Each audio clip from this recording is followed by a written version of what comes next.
District meeting to order. It is Monday, October 7th. Please join me for the Pledge of Allegiance. I guess we'll have to do without a flag today. I pledge allegiance to the flag of the United States of America and to the republic for which it stands, one nation, under God, indivisible, with liberty and justice for all. Thank you. Next item on the agenda is approval of the agenda. Is there any changes? Dr. Bitts? I do. I have two changes. First of all, letter A under new business, review and consider final approval of the fiscal year 25 school district budget should be under unfinished business. We have talked about that several times already. And then under new business, the last item would be open enrollment, seeking a deadline waiver. And you have a hard copy of that in front of you. All right, thank you. Any other changes? Could I get a motion to accept the revised agenda? We have a motion, we have a second? And we have a second. Any further discussion? Seeing none, please call roll. Yes. Yes. Yes. Next item is public communications. Is there anybody that would wish to address the public or the board tonight? Anybody wish to address the board? Seeing none, we'll move on then to the administrator's report. The first item on the administrator's report is an update of the North Dakota Department of Public Instruction School Accountability Reports. Mr. Just, welcome. How you doing? Good, how are you? All of the data that I'm going to share tonight is kind of organized into by schools, but it's available on the ND Insights site, which is a public site from the North Dakota Department of Public Instruction. And the North Dakota Department of Public Instruction, in conjunction with the federal government, created accountability rules for each of our levels of schools across the state. K-8 accountability pie is on the sheet there. It's organized at the K-8 level into 4 different areas. It's student achievement, which is just your raw proficiency rates on the North Dakota State Assessment growth, which is based on how much a student from one year to the next grows in a typical year from grade level, and then you get points if a kiddo reaches that goal or above. And then culture and climate, which is the student engagement survey that's given to all students grades 3 through 8 and 9 through 12. And then English learner proficiency rates, which are measured on the WIDA that we give to all our EL kids in the district. So at K-8 level, there are 4 different levels of accountability. This all kind of organizes itself into a raw score for schools from 0 to 615. Most schools in our state fall between 3 and 450. 300 would be on the lower end, 450 you would be an exemplary school in North Dakota. And so that kind of gives you an idea of how the scorecard looks when you look at the data numbers. I'm going to walk you through how each of our schools have done on the accountability report over the course of the last 3 years. We chose the last 3 years because 3 is a good number, and then 2, that's kind of our post-COVID sort of numbers if you look. This is Custer's accountability scores, scored a little higher in 2021, 22, and then the last 2 years have been on that 319 to 326 level. That kind of gives you an idea of where they sit. Custer, in general, just because of their small numbers as a one-section school, kind of has a higher variance than a lot of our other schools. You're going to see that as I go along. Some of our smaller schools tend to have a higher variance going back and forth. If you think about it, all of this data is based on 3 through 5 kids. In Custer, that's approximately 55 kids, 56 kids in a given year, as an example. Fort Lincoln, pretty consistent data. Mr. Just, if I can stop you, I was visiting with Mr. Enzi about his data, and he was telling me right now that in Custer, when he looks at his 5th grade, there are only 5 students who've been there since kindergarten. The rest of them have all moved in, just so you get an idea of the mobility and that how it's not always the same students that are taking the test. Sorry, Mr. Just, I did not. No, that's fine. Custer has the highest mobility rate of all of our schools in the district. Fort Lincoln's data, very consistent, excellent data, very consistent over the course of the last 3 years. Lakewood, of course, Lakewood only existed for 1 year. They were able to get a growth score because they took the kids that were in Mandan prior from a different school and then could account to that growth score in the next year. I want to point this out because that is an excellent score for a school in its first year of existence. When you think about the amount of work that it takes to create a culture from something that didn't exist or from 6 or 7 other places that they existed before, that's a phenomenal score by our first year school across the board. As I was talking about, 400 is way on the higher level of the scale to score that level. Lewis and Clark had a lower score last year. This last year, they had some phenomenal growth.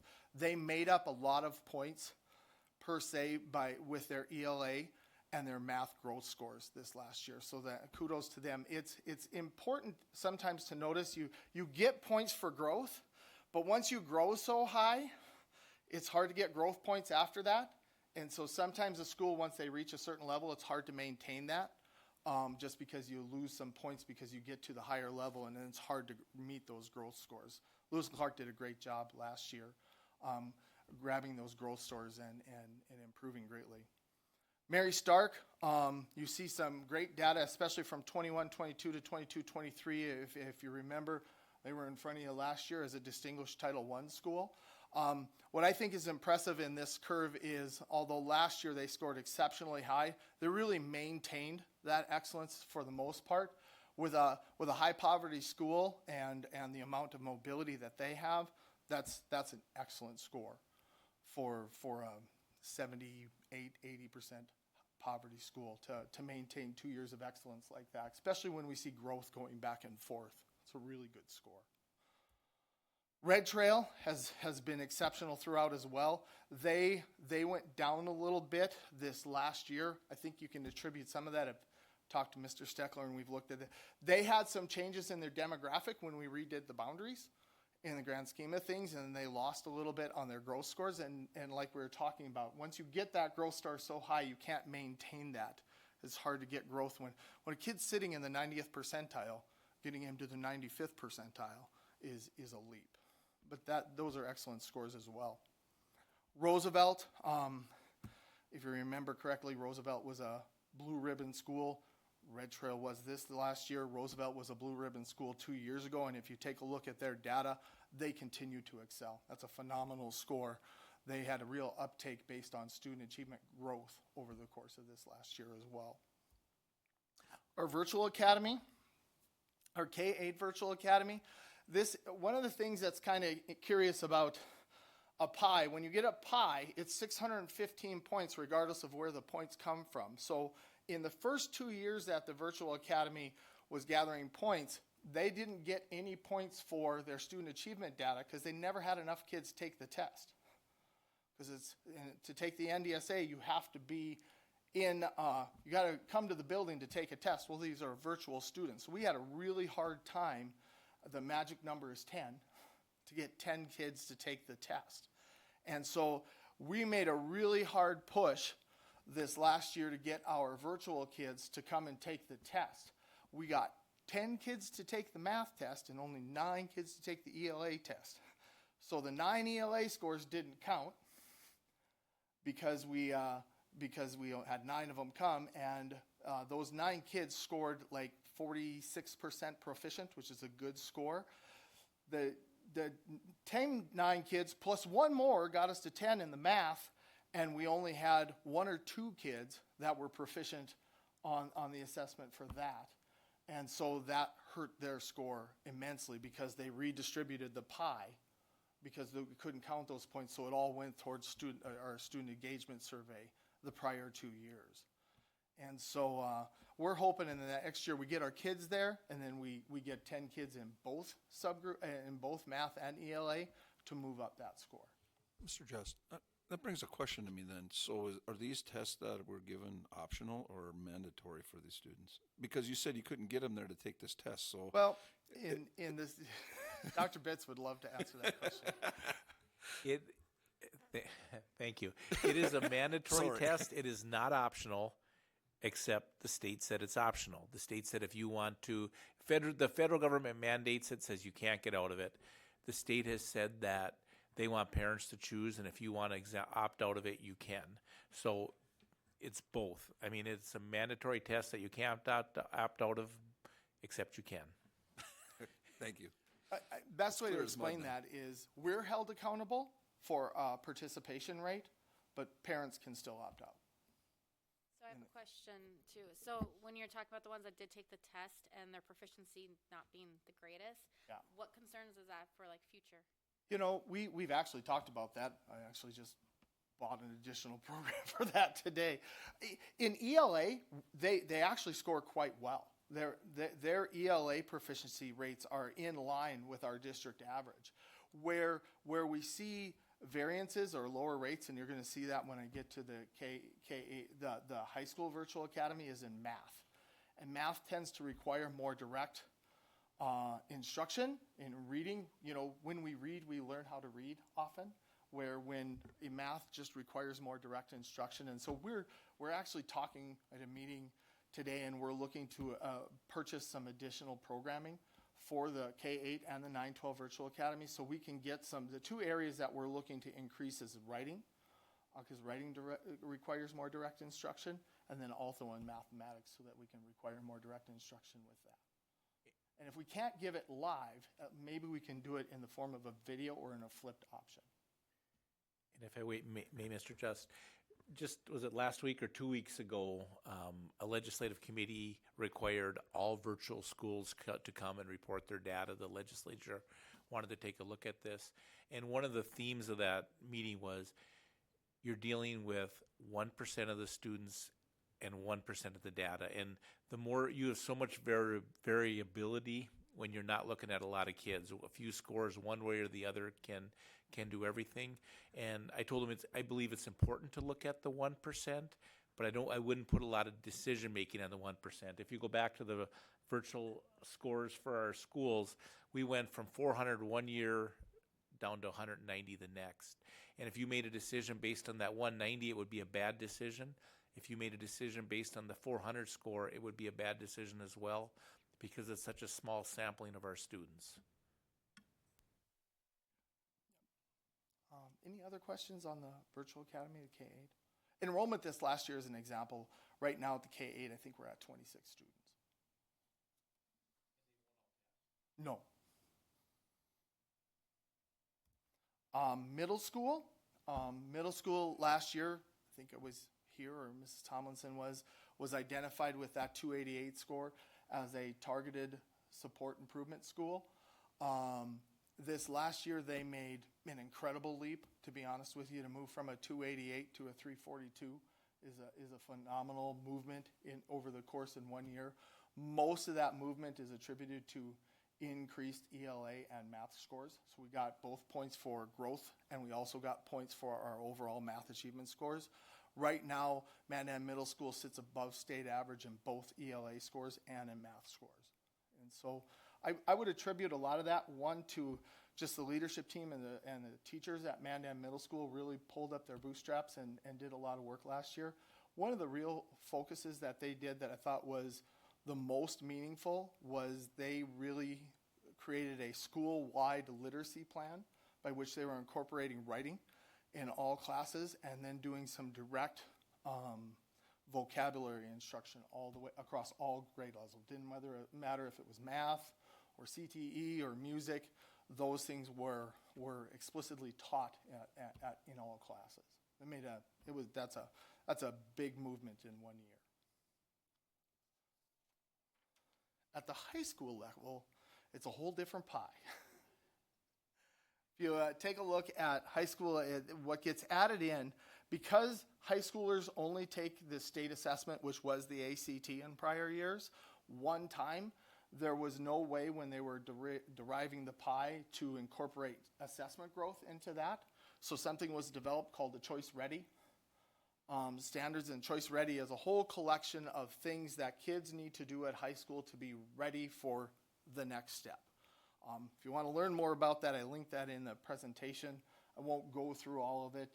One of the things that's important about Choice Ready is it's about Choice Ready growth. You want to get a higher number of your kids that are identified as Choice Ready from 1 year to the next year. So it's a lot like state achievement growth. Once you reach a certain amount of growth, it's hard to maintain that number of growth once you have that number of kids, but that's how it's organized. And then the other thing that gets added into the pie is graduation and GED completion rates. So those are the two additional pieces in the high school pie. Mandan High School had some great growth from 21-22 to 22-23, all the way up to 388. Their achievement data went down a little bit from 23 to 24, but where they lost the most number of points is their Choice Ready number was essentially the same, so they didn't get any points for growth. So essentially they went down because they didn't grow in that Choice Ready area. 336 is still a really good number for a high school, but that's kind of what it looks like there. For our Mandan Virtual High School, the similar story in the prior 2 years, they did not have enough kids assess on the ACT because at the high school level it's the ACT assessment. Last year was the first year we got enough kids there to take the ACT to count. Our kids in the ELA area of the ACT actually did quite well. Our kids in the math area, again, did not do so well, if you sense the theme on that. And so their score went down, up, down. And then graduation rate plays a role in that as well. One thing before I forget, going back to Mandan High School, one notable area that I don't want to leave this conversation without pointing as Mandan Public Schools graduation cohort rate last year was 4-year graduation cohort rate was 85%, which is above state average, and that is the best graduation rate we've had in 10 years. So that's really, really nice data. I think that kind of points to having those different options for kids, like a Mandan High School virtual school. And then our next school, the Brave Center Academy, as our alternative school, is a good example of that. Brave Center Academy still does not get enough kids to take the ACT to have that count towards their accountability pie. So when you look at the Brave Center Academy's accountability score, that is completely dependent upon the culture and climate, the student engagement survey, and graduation rates. The last 2 years, the graduation rate for our alternative school is 64% and 57% respectively. People think of that in terms of normal school when I'm talking about 85%. As a recovering alternative high school principal, if with alternative kids, if you bat 500, it's like baseball. That's an astounding score. If you look at graduation rates of 64% and 57% on an alternative score, that's an amazing batting average, if you think about it that way. And their completer rate, which is just a kid gets to a graduation, doesn't matter how long it takes them. We've got until they're 21 years old. They were 76% and 72% the last 2 years. That is an amazing score. Dr. Redrath 2 years ago, and then Mrs. Schnell and their staff deserves a lot of credit for seeing that kind of score. And that's why you see the accountability scores for the Brave Center Academy as high as it is. The one last slide that I wanted to share with you that isn't necessarily related to accountability, but it's been on our radar and been a part of our strategic plan for at least 6 years now, is achievement of our subgroup populations. In Mandan, we got 3 major subgroup populations. We have low-income students, we have Native American students, and we have Hispanic students. We've been tracking that data as a part of our strategic plan for of about 6 to 8 years now. And some of our scores over the last 3 years bear being reported. Low income in Mandan is about 29% of our population. In the last 3 years in ELA, we've increased our percent proficient 12 percentage points. So if you look at that, we've gone from 22% of our low-income students being proficient in ELA to 34. And to give you some context, all of our kids have increased by 7, which is an increase as well, and a good increase. But our low-income students have actually increased by a greater number than all of our students. In math, they also increased by 10. For context, our math improvement was 5 over the last 3 years, so they also outdistance all of our kids. Our Native American students, which make up about 11% of our population, increased 12 points in ELA and 4 points in math. Not as much improvement in math, an area that we started talking about today.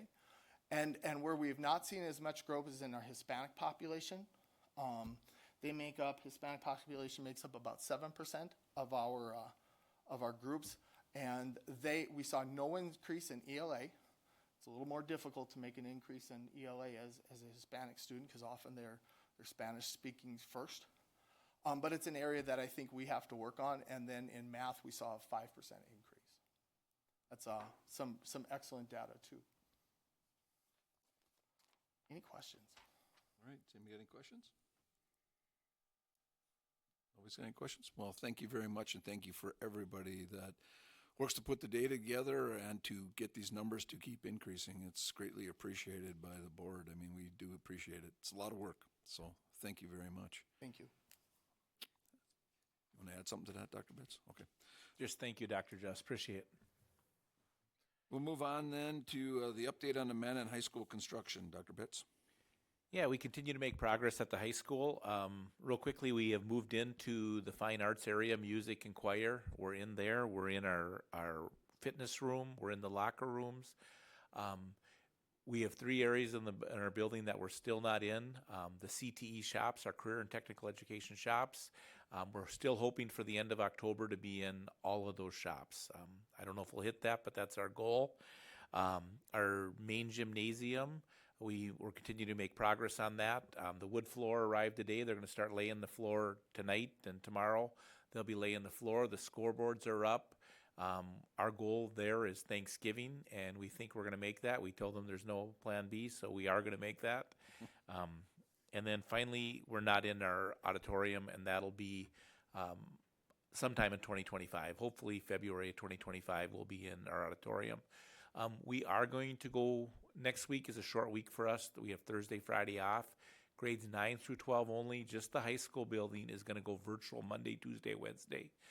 That's going to allow us to get some work done in the commons that we need to get done without kids being there. We have to reset we've got some kitchen equipment coming in, and we've got to set those lines so we won't be able to serve lunch. We want to be able to seal the floor in the commons area. We haven't been able to do that. We want to be able to, the lights right when you come in need to be put up, and that ceiling needs to get put in. We want to paint the stairwells, just some things that are hard to do with kids around. I don't like to do virtual days. It is only 3 days, and it is going to allow us to get a lot of work done. So we thank our public for understanding. Our teachers are still going to come in and work. They're going to record their lessons for the students, and hopefully we can get through those 3 days and continue on with getting further along with our construction. All right, any questions for Dr. Bitts on it? Just a couple. We are actually in the classrooms, though, for the shop, right? They're just not in the Yes, actual we're in the shop CT piece, right? classrooms. We just are not in the shops. And then the last thing, so this is going to give the contractors about 9 days of uninterrupt, right? Correct. They'll get 2 weekends plus the full week. Right, so they're planning to hit it hard in that time frame. Yes. Okay, anything else? Next one, update on the Brownfield grant, Dr. Bitts. Yeah, if you remember, last year the city conducted a study on what they would like, or how they would like the high school site to be repurposed. Because we did that, we thought we were going to score pretty well on a Brownfield grant, which would help us do demolition on the high school. We had a meeting last week with the city with Andrew Strami, Jim Neubauer, and Stantec, and they're telling us they do not believe we're going to qualify for that grant. The more they dig into it, that's just not going to be something that we're going to receive. They still do have some money from the first phase of that grant, and we are doing a phase 2 study, which they look at any hazardous materials that may be in the high school: asbestos, lead paint, just anything else that we're going to have to deal with in demolition. So we're going to continue with that, whether we got the grant or whether we did that ourselves. That's something that we need to complete. As we wrap up that phase 2 study to find out what we have there, we are going to start moving into a liquidation where we get rid of anything of any value in the high school. I'm not sure what that's exactly going to look like, but we're going to start moving towards that. And then we'll start moving into demolition. We'll do RFPs for both of that. When we liquidate the high school, everyone will have a chance to purchase anything of value in there. Any questions on that one? Sorry to hear that we aren't going to get some additional money for that, but We were too. we'll make Yeah. do. Move on then to the North Dakota School Board Association Annual Convention, and I'll just give you the National School Board Association Convention. You might as well just do both already, Doug. Yeah, basically, I'd like to send in registration for school board convention. I think the price goes up on Saturday, so I'd like, if you're planning to go, to let me know after the meeting tonight. If you just tell me yes, no, and I'll get people registered. And then again, we got a little more time on the other one, but that's April 4th through 6th. If you're interested in attending, just let me know. All right, let Dr. Bates know what your preference is on that. Any questions for him related to those two? All right, then we'll move on to the consent agenda. Under the consent agenda tonight, review and consider approval of previous board minutes on September 16th, 2024. Review and consider approval of budget hearing minutes from September 16th, 2024. Review and consider approval of July 2024 revenue report, expenditure report, and bills. What are the wishes of the board? Approve the consent agenda? All right, we have a motion, we have a second. And we have a second. Thank you. Please call roll. Yes. Yes. Yes. Yes. Next item on the agenda is unfinished business. If you remember, at the beginning, we talked about moving A up to the top there. Review and consider final approval of fiscal year 25 school district budget. Mr. Legacy? Yes, good evening. There's been no change to our budget since the budget hearing in September. Just a quick reminder, budgeting a $250,000 deficit for next year. Then the mill levies, we do need action to approve our mill levies for this year. If you go to the third page of our budget, it shows a total mill levy of 127.20. That is the same as we had the previous year. So we are holding to the numbers that we stated when we passed the bond referendum for the high school. Again, we do need action tonight on this to approve, as October 10th is our deadline with the county to set those. All right. What are the wishes of the board on the mill levies? I'd make the motion to approve the mill levies as presented along with the budget. All right, we have a motion, we have a second? Second. And we have a second. Any further discussions, questions? Seeing and hearing none, please call roll. Yes. Yes. Yes. Now move the new business, item B, review and consider audit engagement letter with Haga Comer. Mr. Legacy. Yes, included in your packet is our audit engagement letter with Haga Comer. This is to audit our fiscal year 24 financial records. The fiscal year ended on June 30th. We're ready to move on this. We do need action. The fees have increased. We're looking between $36,000 and $40,000 for our audit this year. I think after we get through this fiscal year's audit, we do need to go out for bid on these in the future. So I just want to make sure that you're aware of that. Mr. Legacy, what was it last year? Because you said it increased. Do you remember off the top of your head? I want to say we were in the high 20s is what we were quoted. It ended up being more than that due to some changes with our accounting software. So Okay. All right. What are the wishes of the board?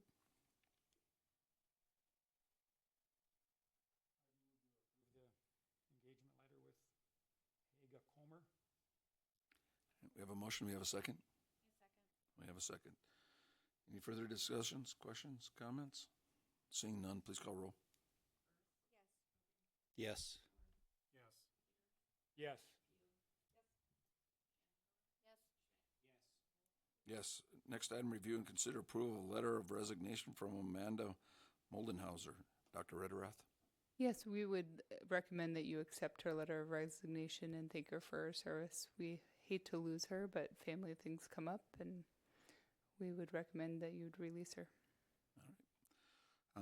I just noticed here when I looked at this, the next item is review and consider approval of request for Amanda Moldenhauser to waive liquidated damage for not fulfilling a teaching contract. I think we need to really talk about these two together we in can relation talk to it. about them in tandem. Dr. Bitts had conversations with both Chelsea Bittner, who is the MEA representative, and also with Marnie about this situation, and they both were in agreement of waiving the liquidated damages. Her husband, if you saw in the packet, got a job out in Wisconsin, so their family's relocating. She's been very forthright with both Dr. Bitts and myself about what's going on and trying to make it work and staying with us through Christmas. Like I said, we hate to lose her. She's been really good, but family things come up, and you got to do what's best for your family as well. All right, so the recommendation is to waive. Yes. All right. What are the motions of the board?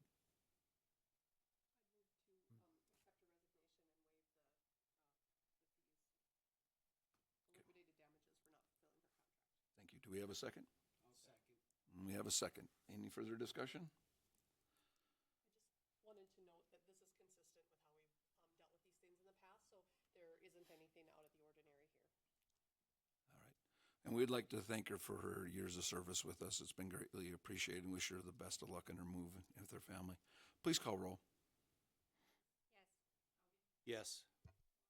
Yes. Yes. Yes. Next item on the agenda, review and consider approval of middle school traffic study. Mr. Legacy. Yeah, included in your packet is a proposal for a traffic study at the middle school. As our enrollment grows and the city grows to the north, we have some serious issues with parent drop-off, parent pickup, and it is getting worse. We have tried to add some traffic control signs through our parking lot. We've added crosswalks. We have staff out in the parking lot, and I'm not sure that hasn't made it a little worse, to be honest with you. It has been a very, very difficult year. I think the administration there, I'm worried about pedestrian accidents. This is hopefully a step in the right direction to try and find some solution to a problem. I don't know if there is a solution with the footprint of the middle school, but I think we need some help in at least trying to address it. So. What was the cost of the study? I was It's just looking at it. $17,000. Yep. Yep. Okay. All right. Any questions for Mr. Legacy or motions?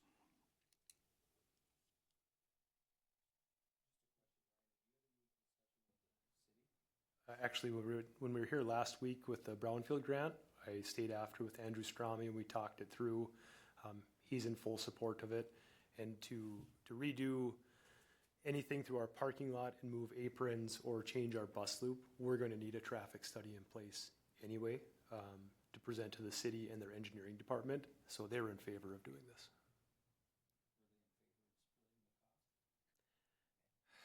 I can ask. I don't think so because it's still on our property, and really it is our issue, I think, as a school district. I have one question too. When the high school got decided where the location, we probably figured there was going to be traffic issues from that. Has there been any communication since that was decided, like with how to go ahead with this in the future? When the high school was built, we did have a traffic study done by SRF. That was part of it. I don't know that this is a reflection on the high school traffic coming to the middle school. It's possible, but I think this is enrollment growth. What I'm seeing up there, I mean, I drop my students off there every day.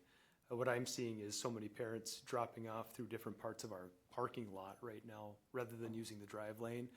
I understand the frustration of using that drive lane. I sat there for far too long at times, but using other parts of our parking lot has just been very unsafe. I don't think that's anything, I don't think the high school is causing that change at all.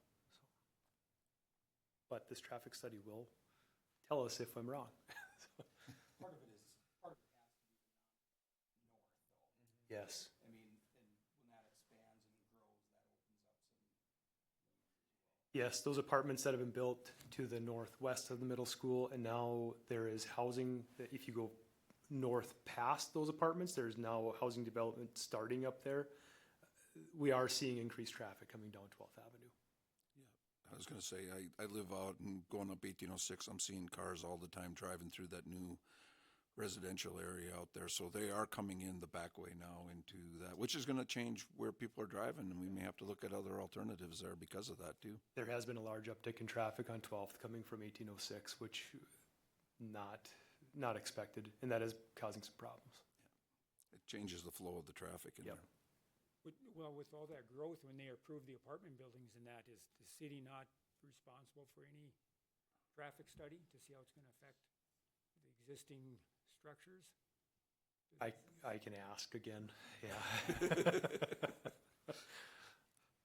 Well, I'll move to approve the traffic study. We need to do something. Yes, we do. Do we have a second? We have a second. Any further discussion? I think everybody's in agreement. We do need a traffic study, just a matter who pays for it. Please call roll. Yes. Yes. Yes. Yes. Next item on the agenda is an open enrollment with seeking a deadline waiver. That should be sitting in front of you. That was put out here in regard to it. You want to take a shot at it, or should we just go ahead and move on it? We would recommend that you accept it. All right. What are the wishes of the board on this one?